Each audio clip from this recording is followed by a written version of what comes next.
So it comes to around 2000, late 2000. Frank Lampard's playing with me at Chelsea. Our manager, and I think it was at the time, I think it was a gentleman called Colin Hutchinson, was like the football director. I've turned around and said, look, listen, Frank, to both of us, but you know him really, really well. We've got to do everything we possibly can to get Rio to Chelsea, right? But you didn't. You went to Leeds. Yeah. Why? Do you know what I remember? Because an agent rang me on my way to Leeds, and I was going to speak to Leeds in a hotel in London. They'd obviously got wind that West Ham had accepted a bid. But at that time, I would have seen you in the nightclubs then. I was enjoying the nightclubs. There was some place I was going to ask you that later on, called the Room. Emporium. There was another one as well called the Room, something Room. Yeah, 10 Rooms. That's it. The two best nightclubs in London. We were Gold Card members. But I used to, because of that, the clubbing and the going out and we go from like no one knowing you to being invited to every event, every restaurant, every opening, every fashion, you was invited. So I was a social butterfly. I wanted to see all this. It's opened up for me. I need to see it. So I was one of them type of guys.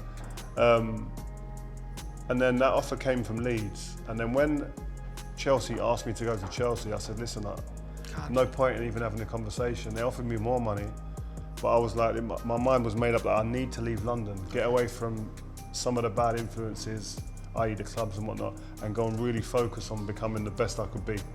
So that was a massive point in my career, a turning point for professionalism when I went to Leeds. And first season, literally a couple of months later, you had that magnificent Champions League run. You make your debut against Anderlecht, I think it was, Ellen Road, where you just beat them 2-1. But that whole run that year, that was absolutely amazing. It was amazing to watch as well. What sticks out most in your mind? I think that game as well, you played against that massive guy, remember that Jan Kohler? Oh, mate, remember?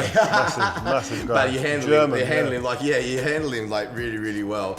But what stuck out the most during that Champions League run where you went all the way to the semi-finals? I think the connection between the players and the fans, I've never seen anything like that. After the game, sing-songs with the fans on the pitch when they were locked in waiting to get out. That was a great element, but I think the biggest thing for me, it's weird, we lost 3-0 in the semi-final against Valencia, a really good Valencia team. Got to 2 finals around that time. That was almost like the best moment for me, weirdly, because in my house I had a framed picture from that night on the back of the York Street Post or something like that, a local paper in Leeds.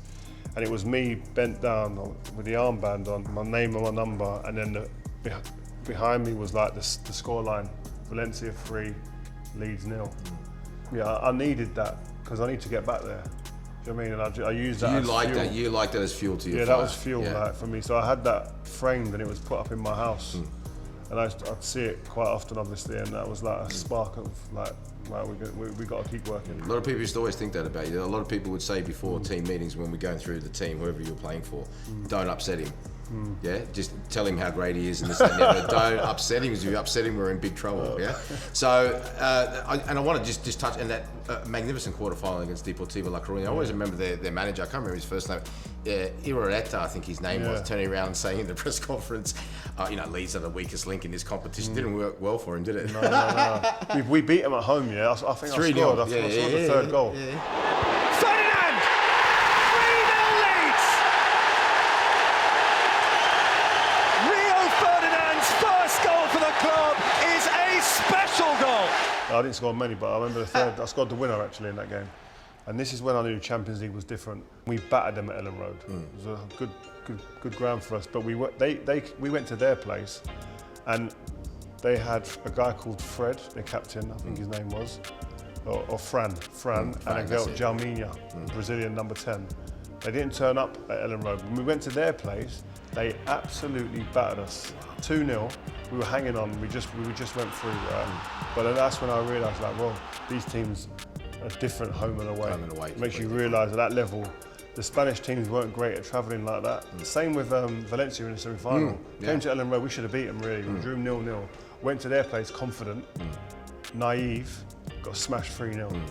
Now, it would be remiss of me not to ask, because obviously we're here in Australia, about the two main Australian teammates that Harry you had. and Mark. Harry and Duke. So Harry now is assistant to Ange Postecoglou at Celtic, and Mark Viduka has got his coffee shop in Zagreb. What were they like? No, they were good guys. I mean, To be honest with you, when I signed for Leeds, Harry Kewell was the main attraction for me, other than the club, obviously. Because he'd had such a great season the year before. I think he got Young Player of the Year in the Premier League. Yeah, he just set the place on fire, and I just thought, I want to play with this guy, man. I can't wait. He'll be another level up in terms of players.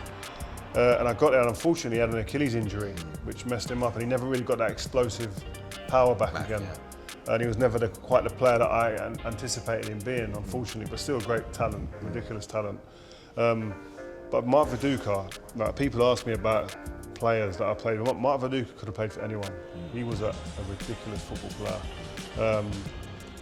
Maybe not as consistent as you maybe need to be the top level. But in terms of, you said raw skills and the ability to like dominate people, I've seen him dominate the best centre halves in the league. Ridiculous footballer. So yeah, they were good guys, man. Dukes was a funny guy as well. We got a WhatsApp group actually with all of us, all the Leeds guys. All the ex are in it, all the ex-players. So yeah, and Dukes is in there. Chips him with his odd little funny comment here and there. He just throws one in every now and then. It's okay, whatever. Hello, Max, Foz and Boz here. Click here, point up there. Yeah. For all the latest action from Stan Sport, and click here to get a 7-day trial.